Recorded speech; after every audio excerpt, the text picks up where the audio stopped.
Everyone, Soma madam study গাইডে তোমাদের সবাইকে welcome জানাই।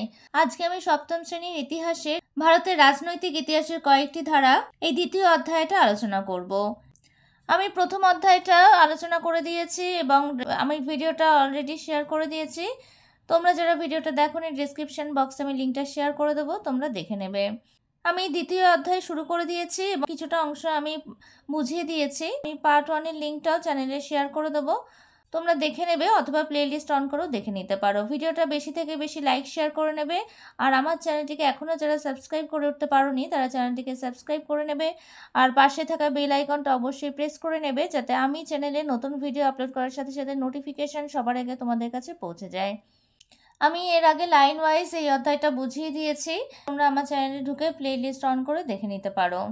আজকে আমি যে অংশটুকু বুঝিয়েছি তারপর থেকে বাকি অংশটা আলোচনা করে দেব এবং যে প্রশ্নগুলো তোমাদের জন্য ইম্পর্টেন্ট প্রশ্ন, পরীক্ষায় আসার মতো প্রশ্ন, সেগুলো আমি তোমাদেরকে বলে দেব। তাহলে চলো শুরু করা যাক। আগের ভিডিওতে মাৎস্যন্যায় পর্যন্ত আমি বুঝিয়ে দিয়েছিলাম, পেজ 13 পর্যন্ত আমি আলোচনা করে দিয়েছিলাম। এরপরে আজকে আমি 14 নম্বর পেজ থেকে শুরু করব। এই পেজে দেখো বাংলার পাল রাজাদের শাসনকাল খ্রিস্টীয় 8ম শতক থেকে একাদশ শতকের সূচনা পর্যন্ত। তাহলে পাল রাজাদের শাসনকাল কত খ্রিস্টাব্দ থেকে কত খ্রিস্টাব্দ পর্যন্ত স্থায়ী হয়েছিল এবং পাল বংশের প্রতিষ্ঠাতা কে ছিল, তারপরে কারা রাজত্ব করেছিল নিয়ে আমাদের আজকের আলোচ্য বিষয়।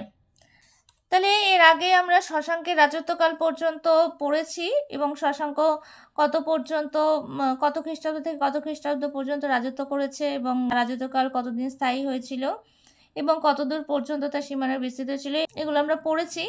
আজকে পাল বংশটা আলোচনা করব। দেখো, পাল রাজাদের আদি নিবাস কোথায় ছিল? পাল রাজাদের আদি নিবাস সম্ভবত ছিল বরেন্দ্র অঞ্চলে।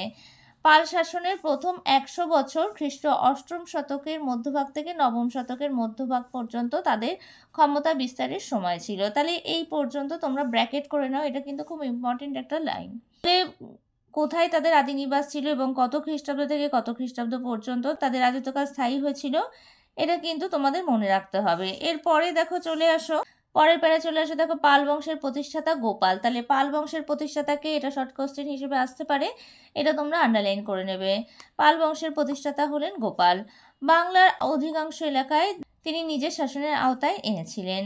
আর গোপালের উত্তরাধিকারী কে ছিল? ধর্মপাল, এটাও তোমরা আন্ডারলাইন করে নেবে। তাহলে পাল বংশের প্রতিষ্ঠাতা গোপাল আর গোপালের উত্তরাধিকারী হচ্ছে ধর্মপাল। আবার ধর্মপালের ছেলে কে ছিল? ধর্মপালের ছেলে ছিল দেবপাল। গোপালের উত্তরাধিকারী ধর্মপালের রাজত্বকাল স্থায়ী হয়েছিল আনুমানিক 774 থেকে 806 খ্রিস্টাব্দ পর্যন্ত। আর ধর্মপালের ছেলে দেবপাল, তার রাজত্বকাল স্থায়ী হয়েছিল আনুমানিক 806 থেকে 45 খ্রিস্টাব্দ পর্যন্ত। ধর্মপালের ছেলে কে ছিল? দেবপাল, এটাও তোমরা আন্ডারলাইন করে নেবে। আর এই ধর্মপালের সময়ই উত্তর হিমালয়ের পাদদেশ থেকে দক্ষিণে অন্তত বিন্ধ্য পর্বত পর্যন্ত এবং উত্তর পশ্চিমে কম্বোজ দেশ থেকে পূর্বে প্রাগ জ্যোতিষপুর পর্যন্ত পাল সাম্রাজ্য ছড়িয়ে পড়েছিল। তাহলে পাল সাম্রাজ্যের বিস্তার কত থেকে কত পর্যন্ত হয়েছিল, এটা তোমরা ব্র্যাকেট করে নাও। এরপরে দেখো ধীরে ধীরে দেবপালের পর পালদের ক্ষমতা কমতে শুরু করে। এর কারণ একটাই ছিল, তাদের নিজেদের মধ্যে গণ্ডগোল। তাদের এই নিজেদের গণ্ডগোলের কারণে তাদের মধ্যে যে ক্ষমতা সেটা কমতে থাকে এবং দাক্ষিণাত্যের রাষ্ট্রকূট, পশ্চিম ভারতের প্রতিহার এবং উড়িষ্যার শাসকরা 9ম শতকে বাংলার বিহারের অনেক এলাকায় জয় করেছিল এবং বাংলায় পালদের অস্তিত্ব বিপন্ন হয়ে পড়ে। তখন তাদের রাজ্য মগধ অঞ্চলে সীমাবদ্ধ হয়ে যায়। আর রাজা প্রথম মহিপালের সময় পাল শাসনের পূর্ব গৌরব ফিরিয়ে আনার চেষ্টা করা হয়েছিল। এরপর দেখো একাদশ শতকের শেষের দিকে রামপাল রাজা হন। তাহলে একাদশ শতক পর্যন্ত পাল রাজাদের রাজত্বকাল স্থায়ী হয়েছিল এবং একাদশ শতকের শেষের দিকে রামপাল রাজা হন, এটা তোমরা আন্ডারলাইন করে নাও। তাহলে আনুমানিক 1072 থেকে 1126 খ্রিস্টাব্দ পর্যন্ত রামপাল রাজত্ব করেছিল। আর কৈবর্ত বিদ্রোহের ফলে বরেন্দ্র অঞ্চল পালদের হাতের বাইরে চলে গিয়েছিল আর রামপাল তা উদ্ধার করতে সক্ষম হয়েছিল। তাহলে বরেন্দ্র অঞ্চল যেটা পালদের হাতের বাইরে বেরিয়ে গিয়েছিল সেটা রামপাল উদ্ধার করতে সফল হয়েছিল এবং তিনি কিছুটা হলেও পালদের যে ক্ষমতা সেটা ফিরিয়ে আনতে সক্ষম হয়েছিল, সেটা রক্ষা করতে পেরেছিল। আর রামপালের মৃত্যুর 50 বছরের মধ্যেই বাংলায় পাল রাজত্ব কার্যত শেষ হয়ে যায়। তাহলে যতটুকু রামপাল টিকিয়ে রেখেছিল, কিন্তু তার মৃত্যুর 50 বছরের মধ্যে বাংলায় পাল রাজত্ব শেষ হয়ে যায়। আর পাল আমলে শাসন ব্যবস্থায় সামন্ত নেতাদের উপস্থিতি লক্ষ্য করা যায়। এই সময় সামন্ত নেতাদের পাল আমলের বিবরণীগুলিতে রাজন, সামন্ত, মহাসামন্ত ইত্যাদি নামে চিহ্নিত করা হয়েছে। কৈবর্ত বিদ্রোহের সময় এরা বিশেষভাবে সক্রিয় হয়েছিল। তাহলে পাল আমলের শাসন ব্যবস্থায় তখন সামন্ত নেতাদের উপস্থিতি লক্ষ্য করা যায়। আর এই সামন্ত নেতাদের পাল আমলের বিবরণীগুলিতে রাজন, সামন্ত, মহাসামন্ত এইসব নামে এদের চিহ্নিতকরণ করা হয়েছিল এবং কৈবর্ত বিদ্রোহের সময় এদের সক্রিয় ভূমিকা ছিল। এর পরের পেজে চলে আসো। দেখো টুকরো কথায় কৈবর্ত বিদ্রোহটা কি, এটা আমাদের একটু পড়ে নিতে হবে। দেখো, পাল শাসনে একাদশ শতকের দ্বিতীয় ভাগে বাংলায় কৈবর্ত বিদ্রোহ ঘটেছিল। তাহলে কৈবর্ত বিদ্রোহ কত খ্রিস্টাব্দে ঘটেছিল? পাল শাসনে একাদশ শতকের দ্বিতীয় ভাগে। এটা তোমরা আন্ডারলাইন করে নাও। কৈবর্তরা ছিল নৌকার মাঝি বা জেলে। তাহলে এই যে কৈবর্ত বিদ্রোহ হয়েছিল, এই কৈবর্ত কারা, এটা তোমাদের মনে প্রশ্ন আসতে পারে। তাহলে এই কৈবর্ত হচ্ছে সম্ভবত নৌকার মাঝি বা জেলে, এদেরকে কৈবর্ত বলা হতো। সেই সময় বাংলায় উত্তর ভাগে কৈবর্তদের যথেষ্ট প্রভাব ছিল এবং সন্ধ্যাকর নন্দী রামচরিত কাব্যে কৈবর্ত বিদ্রোহের বিবরণ আছে। তাহলে কার রচিত কাব্যগ্রন্থে কৈবর্ত বিদ্রোহের বিবরণ আছে? সন্ধ্যাকর নন্দী রচিত রামচরিত কাব্যে কৈবর্ত বিদ্রোহের বিবরণ আছে। এইটা তোমরা আন্ডারলাইন করে নেবে, এটা কিন্তু খুব ইম্পর্টেন্ট একটা লাইন। তাহলে রামচরিত কার লেখা? রামচরিত হচ্ছে সন্ধ্যাকর নন্দীর লেখা এবং কৈবর্ত বিদ্রোহের উল্লেখ পাওয়া যায় এই সন্ধ্যাকর নন্দীর রামচরিত কাব্যে। এই লাইনটা তোমরা কিন্তু ভালোভাবে পড়বে। এই বিদ্রোহের 3 জন নেতা ছিলেন দিব্য, রুদক এবং ভীম। এটাও তোমরা মার্ক করে নাও। তাহলে এই কৈবর্ত বিদ্রোহের 3 জন নেতার নাম করো। এই ধরনের শর্ট কোশ্চেন তোমাদের আসতে পারে। তাহলে এই 3 জন নেতার নাম হচ্ছে দিব্য, রুদক আর ভীম। আর দ্বিতীয় মহিপালের শাসনকালে দিব্য হচ্ছে পাল রাষ্ট্রের কর্মচারী ছিল আর পালদের দুর্বলতার সুযোগে তিনি বিদ্রোহ করেন। মহিপাল বিদ্রোহ দমন করতে গিয়ে নিহত হন আর দিব্য বরেন্দ্র দখল করে সেখানকার রাজা হয়ে বসেন। আর এই বিদ্রোহ কত বড় আকার ধারণ করেছিল বা দিব্যর সঙ্গে কতজন সামন্ত যোগ দিয়েছিল সে সম্বন্ধে বিস্তৃত কিছু জানা যায় না বা বিশদে কোনো বিবরণ নেই। আর মহিপালের ছোট ভাই রামপাল দিব্যকে দমন করে বরেন্দ্র উদ্ধার করার চেষ্টা করেছিল, কিন্তু সে সফল হয়নি। আর কৈবর্ত রাজা ভীমও জনপ্রিয় শাসক ছিল। তাহলে 3 জনেই জনপ্রিয় শাসক ছিল আর ভীমও সেক্ষেত্রে জনপ্রিয় ছিল। আর এই সময় পাল রাজাদের শাসন উত্তর বিহার এবং উত্তর পশ্চিম বাংলায় সীমাবদ্ধ হয়ে পড়েছিল। আর রামপাল বাংলা এবং বিহারের বিভিন্ন সামন্ত নায়কদের সাহায্য নিয়ে ভীমকে পরাজিত এবং হত্যা করেন। তারপর তিনি বরেন্দ্র সহ বাংলার কামরূপ এবং উড়িষ্যার একাংশে পাল শাসন প্রতিষ্ঠা করেন। রামপাল বাংলা এবং বিহারের বিভিন্ন সামন্ত নায়কদের সাহায্য নিয়ে ভীমকে পরাজিত করে এবং তাকে হত্যা করে। তারপর তিনি বরেন্দ্র সহ বাংলার কোন কোন জায়গায়, দেখো, কামরূপ, উড়িষ্যা একাংশে পাল শাসন প্রতিষ্ঠা করেন এবং বরেন্দ্র অঞ্চলে রামাবতী নগরে রামপালের রাজধানী স্থাপিত হয়। এই বিদ্রোহ পাল শাসনের শেষের দিকে কেন্দ্রীয় শক্তির দুর্বলতা স্পষ্ট করে দিয়েছিল। কৈবর্ত বিদ্রোহের কথা জানা যায় রামচরিত কাব্য থেকে। আগে আমি আলোচনা করে দিয়েছি। তাহলে কৈবর্ত বিদ্রোহের কথা কোন কাব্যগ্রন্থ থেকে জানা যায়? রামচরিত কাব্য থেকে। এটা তোমরা আন্ডারলাইন করে নাও। আর এই সম্বন্ধে আমরা পরের অধ্যায়ে পড়বো, মানে পরের চ্যাপ্টারে আমরা বিশদে জানবো। তাহলে এই যতটুকু আমি পড়ালাম এর মধ্যে থেকে তোমাদের প্রশ্ন আসতে পারে যে বাংলায় পাল বংশের প্রতিষ্ঠাতা ও প্রসার সম্পর্কে আলোচনা করো, অথবা পাল বংশের উত্থান এবং পতনের সম্পর্কে আলোচনা করো। এই প্রশ্নটা তোমাদের আসতে পারে বড় প্রশ্ন হিসাবে। এছাড়াও টিকা লেখো আসতে পারে, যেমন ধরো পাল রাজা গোপাল, এই সম্বন্ধে টিকা লেখো আসতে পারে। তারপর ধর্মপালের কীর্তি বা দেবপালের কীর্তি, এগুলো তোমাদের বট কোশ্চেন হিসাবে আসতে পারে। ছোট ছোট সংক্ষিপ্ত প্রশ্ন, অতি সংক্ষিপ্ত প্রশ্ন, সংক্ষিপ্ত প্রশ্ন, এই ধরনের প্রশ্ন তোমাদের আসে। তোমরা এই প্যাসেজটা ভালোভাবে পড়বে, প্রতিটা পেজ লাইন ওয়াইজ তোমরা খুব ভালোভাবে পড়বে। তাহলে এই যে শর্ট কোশ্চেনগুলো আসলে তোমরা খুব ভালোভাবে অ্যান্সার করতে পারবে, তাহলে তোমাদের উত্তর লেখা সহজ হয়ে যাবে।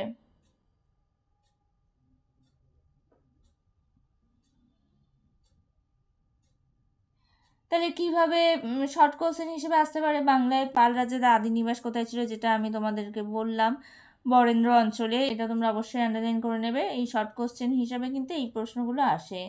এছাড়াও দেখো কিভাবে তারা কিভাবে বাংলায় পাল শাসন শুরু হয়, বা বাংলায় পালদের রাজত্বকাল কত খ্রিস্টাব্দ থেকে কত খ্রিস্টাব্দ পর্যন্ত স্থায়ী হয়, এই ধরনের প্রশ্নগুলো তোমাদের আসতে পারে। তারপর কৈবর্ত বিদ্রোহ বলতে কি বোঝো, এটা কিন্তু খুব ইম্পর্টেন্ট প্রশ্ন। এই ধরনের ছোট ছোট প্রশ্নগুলো এই পেজ থেকে আসতে পারে।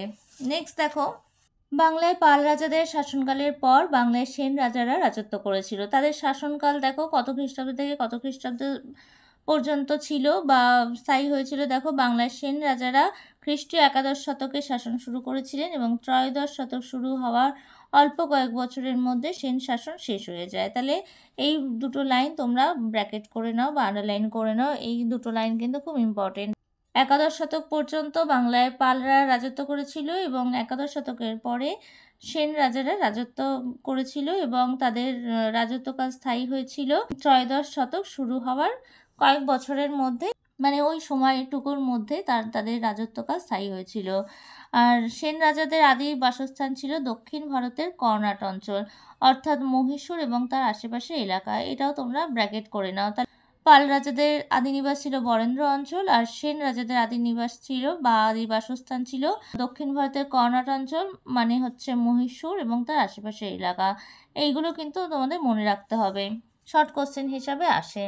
সেনরা বংশগতভাবে প্রথমে ছিলেন ব্রাহ্মণ, পরে তারা ক্ষত্রিয় হয়ে যান। আর সেন বংশের সামন্ত সেন একাদশ শতকের কোনো এক সময় কর্ণাট থেকে রাঢ় অঞ্চলে চলে এসেছিলেন এবং সামন্ত সেন এবং তার ছেলে হেমন্ত সেনের আমলে রাঢ় অঞ্চলে সেনদের কিছুটা আধিপত্য তৈরি হয়েছিল। হেমন্ত সেনের ছেলে বিজয় সেন রাঢ়, গৌড়, পূর্ববঙ্গ, মিথিলা জয় করে সেন রাজ্যের পরিধি বাড়িয়েছিল। তাহলে সেন বংশের প্রতিষ্ঠাতা কে ছিলেন? সামন্ত সেন, কারণ সামন্ত সেনই একাদশ শতকের কোনো এক সময় কর্ণাট থেকে রাঢ় অঞ্চলে চলে এসেছিলেন।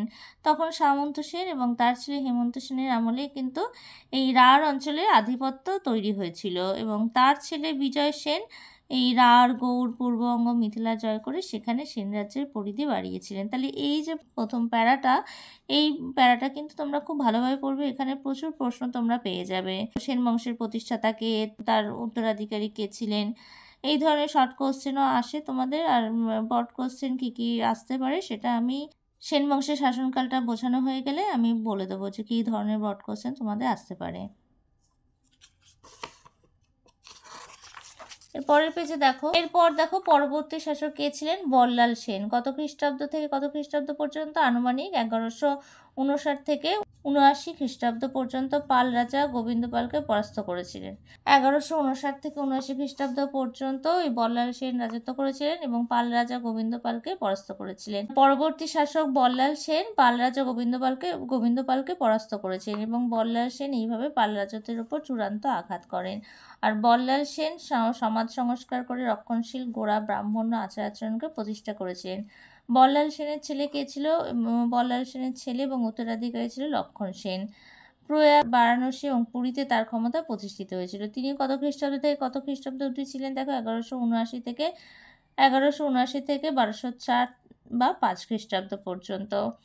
রাজা লক্ষণ সেনের রাজধানী ছিল পূর্ববঙ্গের বিক্রমপুর। তাহলে রাজা লক্ষণ সেনের রাজধানী কোথায় ছিল এটা তোমরা মার্ক করে নাও। আর লক্ষণাবতী যার নাম হচ্ছে গৌড় ছিল ওই আমলে আরেকটি গুরুত্বপূর্ণ শহর। আর 1204 থেকে 5 খ্রিস্টাব্দে তুর্কি আক্রমণ ঘটলে বাংলায় সেন শাসনের অবসান ঘটেছিল। তাহলে রাজা লক্ষণ সেনের রাজধানী ছিল পূর্ববঙ্গের বিক্রমপুর এবং গৌড় ছিল ওই আমলে আরেকটি গুরুত্বপূর্ণ শহর এবং তুর্কি আক্রমণ ঘটলে এই সেন বংশের অবসান ঘটেছিল, সেন বংশের অবসান ঘটেছিল। এই ছকটা তোমরা একবার দেখে নেবে। এখানে বাংলা বিহারে পাল আর সেন রাজাদের শাসনকাল কত খ্রিস্টাব্দ থেকে কত খ্রিস্টাব্দ পর্যন্ত, সেই সময়কালটা কত ছিল, আর উল্লেখযোগ্য শাসক কে ছিলেন, সেই সময় কি কি ঘটনা ঘটেছিল, এগুলো হচ্ছে এই চার্টে দেওয়া আছে, এটা তোমরা দেখে নেবে। তাহলে পাল শাসনের শেষের দিকেই বাংলায় সেন শাসন শুরু হয়। তাহলে খ্রিস্টীয় একাদশ শতকের মাঝামাঝি সময় থেকে সমগ্র বাংলার উপরে পাল রাজাদের কর্তৃত্ব তেমনভাবে ছিল না এবং বিহার আর উত্তর বাংলায় পাল রাজাদের শাসন টিকে ছিল। আর এই সুযোগে হচ্ছে সেন বংশের সামন্ত সেন এবং তার ছেলে হেমন্ত সেন রাঢ় অঞ্চলে নিজেদেরকে প্রতিষ্ঠা করেছিল। তাহলে পালদের যখনই অবসান ঘটতে শুরু করে তখন সেন বংশের প্রতিষ্ঠা হয় এবং সেই সেন বংশের সামন্ত সেন এবং হেমন্ত সেন রাঢ় অঞ্চলে নিজেদেরকে প্রতিষ্ঠা করেছিলেন। আর পাল শাসনের শেষের দিকে কৈবর্ত বিদ্রোহ সেনদের রাজ্য স্থাপনে সাহায্য করেছিল। তাহলে এই যে পাল রাজাদের শাসনকালে বা পাল শাসনের সময়ে যে কৈবর্ত বিদ্রোহ দেখা দিয়েছিল বা হয়েছিল, এই কৈবর্ত বিদ্রোহ সেনদের রাজত্ব স্থাপনে সাহায্য করেছিল। তাহলে এখান থেকে তোমাদের বড় প্রশ্ন আসতে পারে, বাংলায় সেন শাসনের প্রতিষ্ঠা সম্পর্কে আলোচনা করো, প্রতিষ্ঠা বা প্রসার। এই প্রশ্নটা বট কোশ্চেন হিসেবে আসতে পারে। টিকা লেখো লক্ষণ সেন বা বল্লাল সেন এই ধরনের মানে রাজাদের টিকা আসতে পারে। তারপর পাল এবং সেন যুগের সেন শাসনের তুলনামূলক আলোচনা করো, এই ধরনের প্রশ্ন তোমাদের আসতে পারে বট কোশ্চেন হিসাবে। তারপর বল্লাল সেনের কীর্তি উল্লেখ করো বা আলোচনা করো, এটা কিন্তু ইম্পর্টেন্ট একটা প্রশ্ন। এই ধরনের প্রশ্নগুলো তোমাদের বট কোশ্চেন হিসাবে আসতে পারে। আমি অধ্যায়টা পড়ানো হয়ে গেলে তোমাদের এই প্রশ্নগুলো আমি লিখিয়ে দেবো।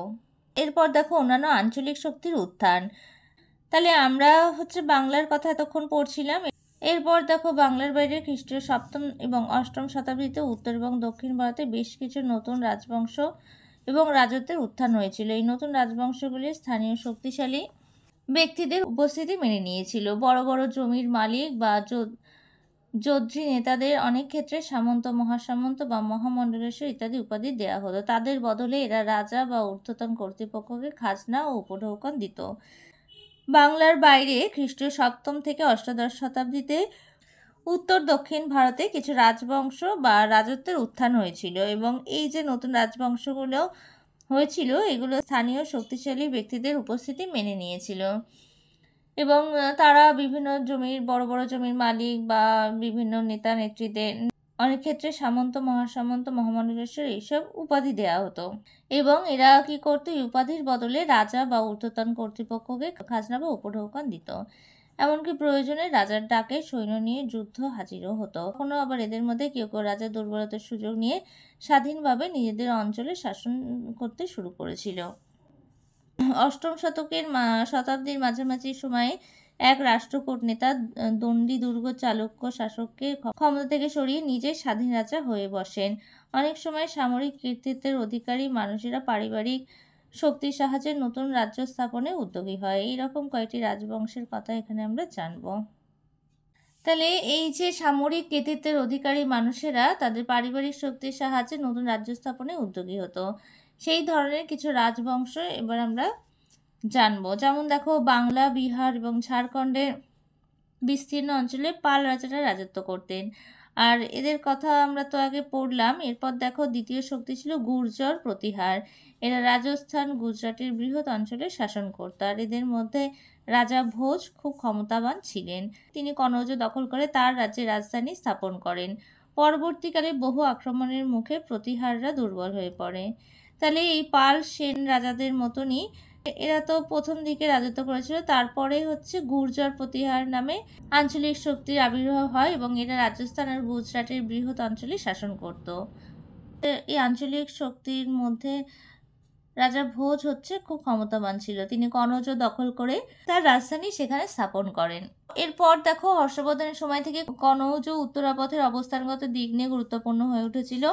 যে কনৌজ নিয়ন্ত্রণ করবে সেই গাঙ্গেয় উপত্যকা দখল করতে পারবে তা বোঝা গিয়েছিল।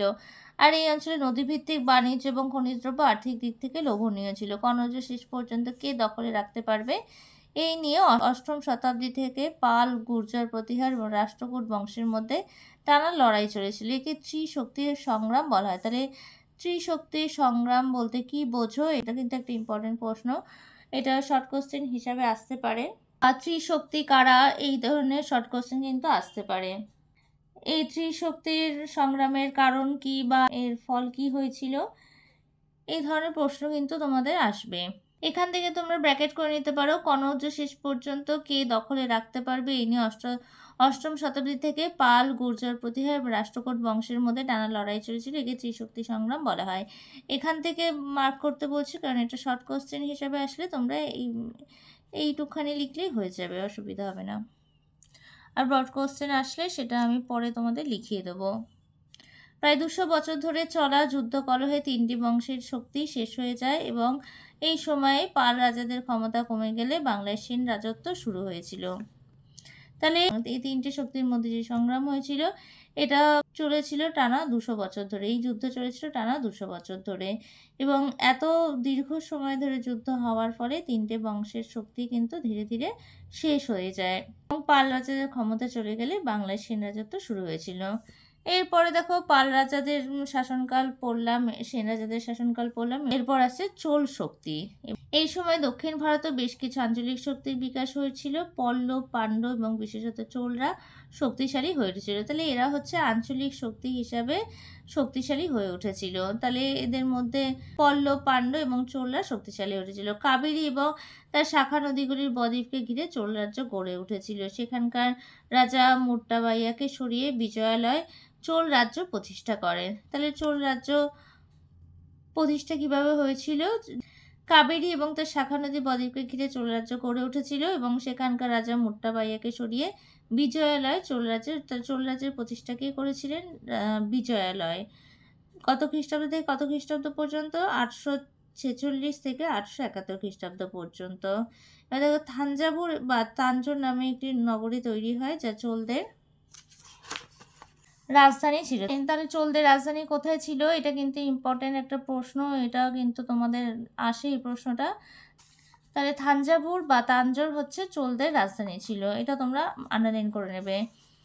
আর বিজয়ালয়ের উত্তরসূরিরা রাজ্যকে আরও সম্প্রসারিত করে এবং দক্ষিণে পাণ্ড্য এবং উত্তরে পল্লব অঞ্চল চোলদের দখলে আসে। 985 খ্রিস্টাব্দে প্রথম রাজরাজ বর্তমান কেরল, তামিলনাড়ু এবং কর্ণাটকের বিস্তীর্ণ অঞ্চলে চোলদের প্রতিপত্তি বাড়ান। এরপর দেখো বিজয়ালয়ের পুত্র প্রথম রাজেন্দ্র কল্যাণীর চালুক্য শক্তিকে পরাজিত করে আর বাংলার পাল বংশের বিরুদ্ধে অভিযানে গঙ্গা নদীর তীরে পাল রাজাকে হারিয়ে তিনি গঙ্গায় কোন্ডচোল উপাধি নেন। তাহলে গঙ্গায় কোন্ডচোল উপাধি কার ছিল বা কে গঙ্গায় কোন্ডচোল উপাধি পান? প্রথম রাজেন্দ্র। প্রথম রাজরাজ এবং রাজেন্দ্র চোল গঙ্গায় কোন্ডচোল উপাধি নেন। এটাও কিন্তু একটা ইম্পর্টেন্ট প্রশ্ন, এটা তোমরা আন্ডারলাইন করে নেবে। আর প্রথম রাজরাজ এবং রাজেন্দ্র চোল দুজনেই দক্ষ নৌবাহিনী তৈরি করেন। তার ফলে দক্ষিণ পূর্ব এশিয়ার দেশগুলির সঙ্গে ভারতের বাণিজ্যকে সম্পূর্ণ নিয়ন্ত্রণে রাখা চোলদের পক্ষে সম্ভব হয়। তাহলে এই চোল বংশ পর্যন্ত এই পর্যন্ত আমি আলোচনা করে দিলাম। তাহলে চোল রাজাদের শাসনকালটা আমি আলোচনা করে দিলাম। এর মধ্যে কি প্রশ্ন আসতে পারে দেখো, দক্ষিণ ভারতে চোল শক্তির উত্থানের পটভূমি আলোচনা করো, এইটা তোমাদের ব্রড কোশ্চেন হিসাবে আসতে পারে। তাহলে আজকে আমি এই পর্যন্ত আলোচনা করে দিলাম, এর পরের ভিডিওতে আমি বাকি অংশটা আলোচনা করে দেবো। আর এই অধ্যায়টা বোঝানো হয়ে গেলে তোমাদের যে প্রশ্নগুলো শর্ট কোশ্চেন হিসাবে আসতে পারে বা রচনাধর্মী প্রশ্ন হিসাবে যেগুলো ইম্পর্টেন্ট প্রশ্ন সেগুলো আমি তোমাদেরকে লিখিয়ে দেবো। ভিডিওটা কেমন লাগলো আমাকে কমেন্টস করে জানাবে, আর ভিডিওটা ভালো লাগলে ওটা লাইক করে দেবে, আর একই ক্লাসের বন্ধুদের সাথে ভিডিওটা বেশি করে শেয়ার করে নেবে। আর আমার চ্যানেলে নতুন হয়ে থাকলে চ্যানেলটা সাবস্ক্রাইব করে নেবে আর পাশে থাকা বেল আইকনটা অবশ্যই প্রেস করে নেবে যাতে আমি চ্যানেলে নতুন ভিডিও আপলোড করার সাথে সাথে নোটিফিকেশন সবার আগে তোমাদের কাছে পৌঁছে যায়। আজকে আমি এখানেই শেষ করছি, পরে দেখা হবে নতুন আর একটা ভিডিওতে।